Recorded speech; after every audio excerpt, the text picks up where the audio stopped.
مسجد تو بنا لی شب بھر میں، ایمان کی حرارت والوں نے، من اپنا پرانا پاپی تھا کہ برسوں میں نمازی بن نہ سکا۔ رہ گئی رسم اذاں، روح بلالی نہ رہی، فلسفہ رہ گیا، تلقین غزالی نہ رہی، مسجدیں مرثیہ خواہ ہے کہ نمازی نہ رہے، یعنی وہ صاحب اوصاف حجازی نہ رہے۔ معزز سامعین کرام، اللہ تبارک و تعالیٰ نے کلام مجید میں ارشاد فرمایا، انما یعمر مساجد اللہ من آمن باللہ والیوم الآخر۔ اللہ تبارک و تعالیٰ کی مسجدیں وہی آباد کرتے ہیں جو اللہ اور قیامت کے دن پر ایمان رکھتے ہیں اور نمازوں کی پابندی کرتے ہیں۔ اس آیت میں تعمیر مساجد سے مراد، اس کے کئی معنی ہیں، اس کے معنی میں کئی اقوال ہیں۔ ایک قول تو یہ ہے کہ یہاں پر تعمیر مساجد سے مراد یعنی یعمر جو اللہ تبارک و تعالیٰ نے بیان فرمایا، یعمر سے مراد تعمیر مسجد یعنی مسجد کو بلند کرنا، مسجد کی مرمت کرنا اور مسجد کی تعمیر کرنا۔ اور دوسرا قول یہ ہے کہ یہاں پر تعمیر مسجد سے مراد، مسجد کو آباد کرنے سے مراد یہ ہے کہ مسجد میں کثرت سے داخل ہونا، مسجد میں بیٹھنا اور مسجد کو کثرت سے آباد کرنا، یعنی آتے جاتے رہنا، یہ مراد ہے۔ تفسیر خازن میں اس کی روایت بیان کی گئی ہے۔ اللہ تبارک و تعالیٰ نے اس آیت میں یہ بیان کیا ہے کہ مسجدوں کی تعمیر کرنے کا حقدار صرف اور صرف مومن ہی ہے، کیونکہ جس کے دل میں ایمان ہوگا وہی مسجدوں کی تعمیر کرے گا، وہی مسجدوں کی مرمت کرے گا، وہی مسجدوں کو بلند کرے گا، وہی مسجدوں کو آباد کرے گا۔ اور تعمیر مسجد میں یہ امور بھی داخل ہیں، جیسے مسجد میں جھاڑو دینا، مسجد کی صفائی کرنا اور مسجد کے اندر روشنی کا انتظام کرنا، لائٹنگ وغیرہ کرنا، اور مسجد کو دنیاوی باتوں سے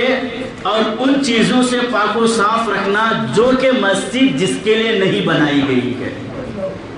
لہذا اگر کوئی بندہ مسجد میں بیٹھ کر کے دنیاوی باتیں، گپ وغیرہ یا گفتگو دوسرے دنیاوی باتیں امور کر رہے ہیں تو ہر مسلمان پر ضروری ہے کہ اس کو روکے، کیونکہ مسجد دنیا کی باتوں کرنے کے لیے نہیں بنائی گئی ہے، بلکہ مسجد اللہ تبارک و تعالیٰ کی عبادت کے لیے بنائی گئی ہے، ذکر الہی کے لیے بنائی گئی ہے۔ لہذا جو کام اللہ تبارک و تعالیٰ کے ذکر سے مانے ہو، اللہ تبارک و تعالیٰ کی عبادت سے مانے ہو، وہ کام مسجد میں کرنا جائز نہیں ہے۔ لہذا اب ایسی صورت میں علم دین کا درس یا تعلیم وغیرہ دینا یہ مسجد میں دے سکتے ہیں، اس لیے کہ علم دین کا درس دینا یہ بھی ذکر الہی میں شامل ہے۔ مسجد کو جھاڑو دے کر صاف کرنا، کچھ لوگ سمجھتے ہیں کہ جھاڑو دینا یہ بہت ہی گھٹیا کام ہے، لیکن یاد رکھو لوگ اللہ تبارک و تعالیٰ نے اپنی مسجد کو صاف کرنے کا حکم دیا، وہ بھی کیسے؟ حضرت ابراہیم علیہ السلام اور حضرت اسماعیل علیہ السلام کو حکم دیا، ان طہر بیتی للطائفین والعاکفین والرکع السجود، یعنی میرے گھر کو صاف و ستھرا رکھو، کس کے لیے؟ طواف کرنے والوں کے لیے، رکوع سجود کرنے والوں کے لیے، یعنی حج کرنے والوں کے لیے بھی صاف رکھو اور اس میں نماز پڑھنے والوں کے لیے بھی صاف رکھو۔ یہ انبیاء کرام کو حکم دیا جا رہا ہے۔ لوگ جھاڑو دے کر، لوگ تو چوراہے میں روڈ پہ جھاڑو دیتے ہیں، اس لیے دیتے ہیں کہ تاکہ ہماری مقبولیت لوگوں کے اس میں ہو جائے، لوگوں کے اندر ہماری مقبولیت ہو جائے۔ لوگ جھاڑو پکڑ کے فوٹو کھنچاتے ہیں اور جھاڑو پکڑ کے روڈ کی صفائی کرتے ہیں، وہ اس لیے تاکہ ووٹ بینکنگ میں ہمارا اضافہ ہو، لوگوں کے دلوں میں ہماری عزت پیدا ہو جائے کہ ہمارے دیش کا پردھان منتری یا ہمارے دیش کا بادشاہ یا ہمارے ملک کا وزیر جو ہے اس میں جھاڑو دے رہے ہیں، جھاڑو پکڑ کر لوگوں کو درس دیتے ہیں، یہ عبرت دیکھتے، یہ عبرت دینا چاہتے ہیں، یہ پیغام دینا چاہتے ہیں، اے لوگوں جس طرح سے یہ روڈ کی صفائی میں کر رہا ہوں، میں تو جھاڑو والا نہیں ہوں، میں جھاڑو دینے والا نہیں ہوں، لیکن میں جھاڑو اس لیے دے رہا ہوں تاکہ تم تک یہ پیغام پہنچ جائے کہ ہمارے دیش کو ہر طرح کی گندگیوں سے صاف رکھو، اپنے گھروں کو پاک و صاف رکھو، اپنے راستے کو پاک و صاف رکھو۔ گویا کہ وہ جھاڑو پکڑ کر روڈ پر فوٹو کھچا کر پیپر نیوز چینلوں میں دے کر یہ ثابت کرنا چاہتے ہیں تاکہ ہماری مقبولیت لوگوں کے دل میں بیٹھ جائے، ہماری عزت لوگوں کے دل میں بیٹھ جائے۔ لیکن جھاڑو دینے والا روڈ پر جھاڑو دیتا ہے، اسے کوئی پوچھتا نہیں ہے۔ لیکن یاد رکھو رب تبارک و تعالیٰ کی کسی دنیا میں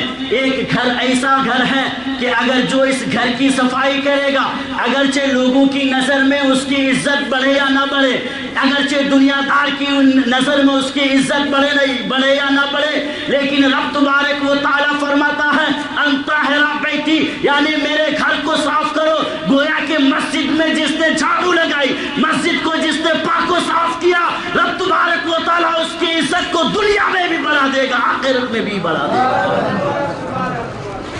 مسجد میں جھاڑو دینا کوئی آسان کام نہیں ہے یا کوئی گھٹیا کام نہیں ہے۔ کوئی یہ مت سمجھے کہ جھاڑو پکڑ کے جھاڑو دینے والا ہی تو ہے، ارے وہی جھاڑو دینے والا اللہ تعالیٰ کی نظر میں بہت ہی، اللہ تعالیٰ کی نگاہ میں بہت ہی بڑا مقبول ہے، کیونکہ یہ ادا رب تبارک و تعالیٰ کو پسند ہے کہ ہمارے گھر کی صفائی کر رہا ہے۔ لہٰذا تو یہاں پر تعمیر مساجد میں یہ سارے امور داخل ہیں، لہٰذا جس کے دل میں ایمان ہوگا، گویا کہ آیت پاک میں یہ بیان کیا جا رہا ہے من آمن باللہ والیوم الآخر، یعنی جو اللہ پر ایمان رکھتا ہے، قیامت کے دن پر ایمان رکھتا ہے، وہی مسجدوں کی تعمیر کرتا ہے، وہی مسجدوں کو آباد کرتا ہے۔ تو پتہ چلا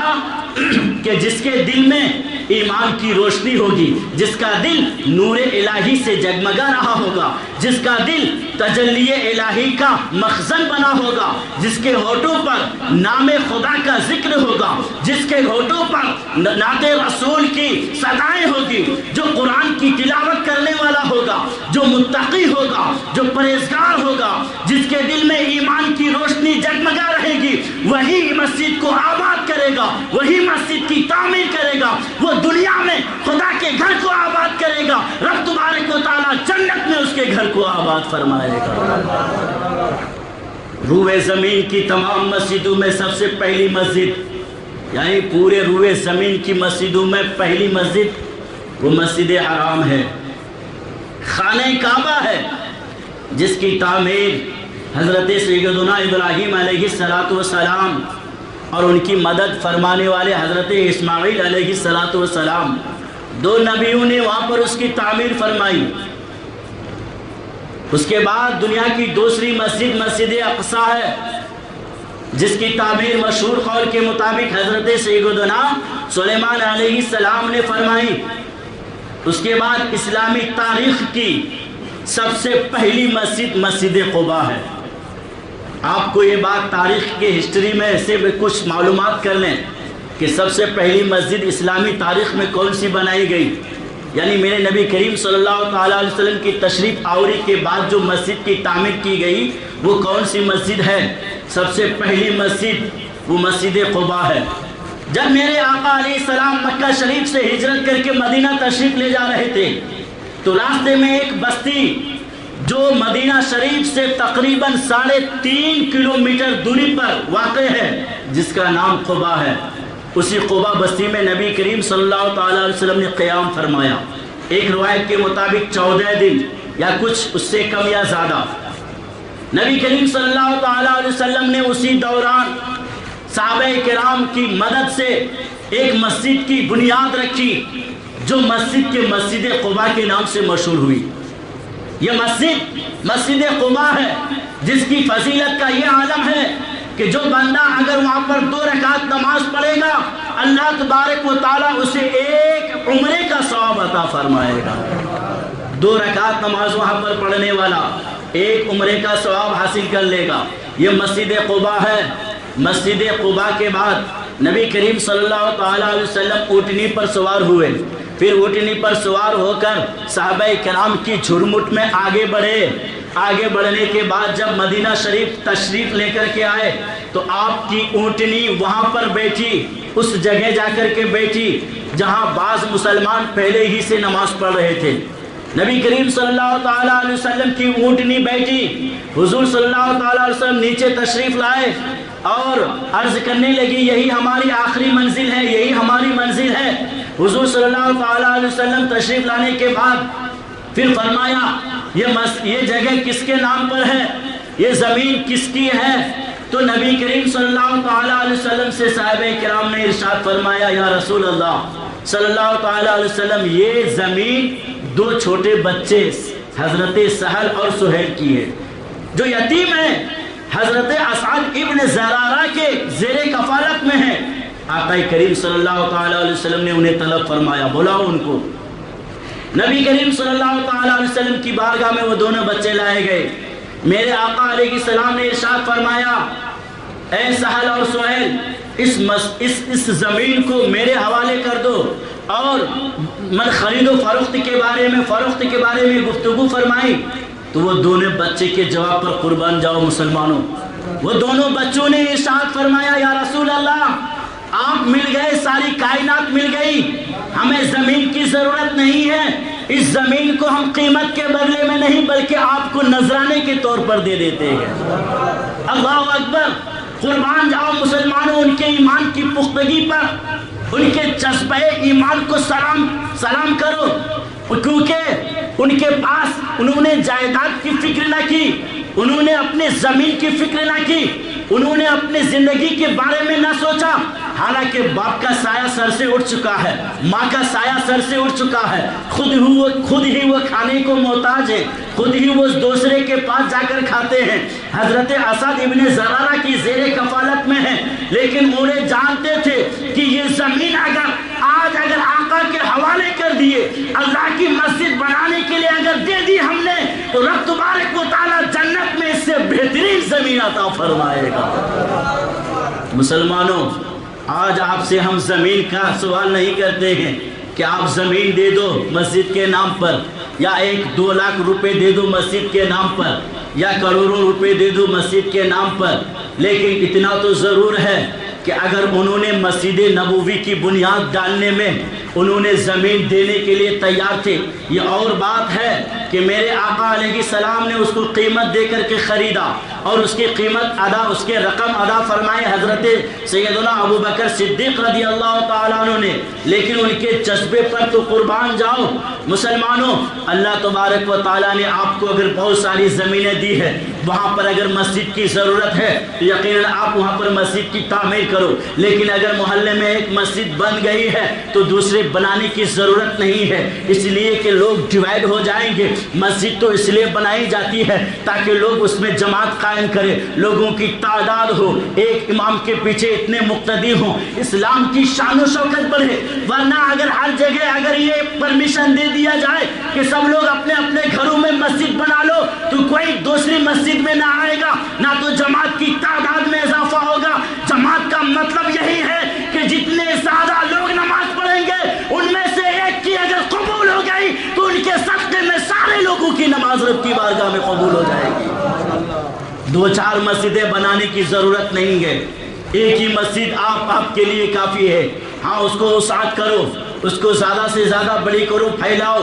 آپ اس میں کروڑوں روپے یا 1 لاکھ روپے 2 لاکھ روپے دینے کی ضرورت نہیں ہے، بلکہ اپنی حیثیت کے مطابق جتنا چاہو دو۔ اور سرکار دو عالم صلی اللہ تعالیٰ علیہ وسلم کی حدیث